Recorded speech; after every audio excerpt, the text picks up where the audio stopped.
Hi friends, good morning. இப்போ காலையில் பார்த்திங்கன்னா ஒரு ஸ்டவ்வில் பால் வச்சுருக்கேன், ஒரு ஸ்டவ்வில் ரைஸ் கொதிச்சிட்ருக்கு, ஒரு ஸ்டவ்வில் கடாய் வச்சுருக்கேன். எண்ணெய் ஊற்றி வச்சு கடுகுளுத்த பருப்பு போட்டு வச்சுருக்கேன். ஆக்சுவலாக இந்த கடாயை பார்த்து நிறைய பேர் கிண்டல் பண்ணுறீங்க. அது ஏன்னு எனக்கு புரியல. நம்மக்கிட்ட என்ன இருக்கோ அதை வச்சு தான் நம்ம செய்ய முடியும். வீடியோக்காக சும்மா ஆக்டிங்லாம் பண்ணுறது எனக்கு பிடிக்காது.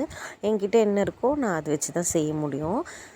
கொஞ்சம் காஃபி குடிச்சிட்டே செய்யலான்னு பண்ணேன். கருவேப்பிலெல்லாம் போட்டிருக்கேன். இது பாருங்கள், கோவக்காய் வந்து நீட்டு வாக்கில் கட் பண்ணிவிட்டு இந்த மாதிரி நல்லா ஃப்ரை பண்ணுங்கள். ஃப்ரை பண்ணிவிட்டு ஒரு தட்டு போட்டு மூடி வைங்க. அதுக்குள்ளே நம்ம ஒரு மசாலா ரெடி பண்ணோம்.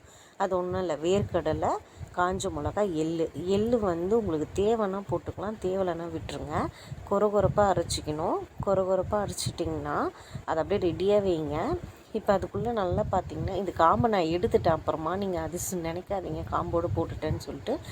எப்படி சூப்பராக இருக்குது பாருங்கள், கொரகொரப்பாக அரைச்சி வச்சுருக்கேன். இப்போ இது நல்லா ஃப்ரை ஆகணும். கோவக்காய் நல்லா ஃப்ரை ஆனதுக்கப்புறமா என்ன பண்ணணும்னா இந்த அரைச்சி வச்சுருக்கிறத போட்டுட்டு நல்லா மிக்ஸ் பண்ணிங்கன்னா சூப்பராக இருக்கும், வேறு லெவலில்.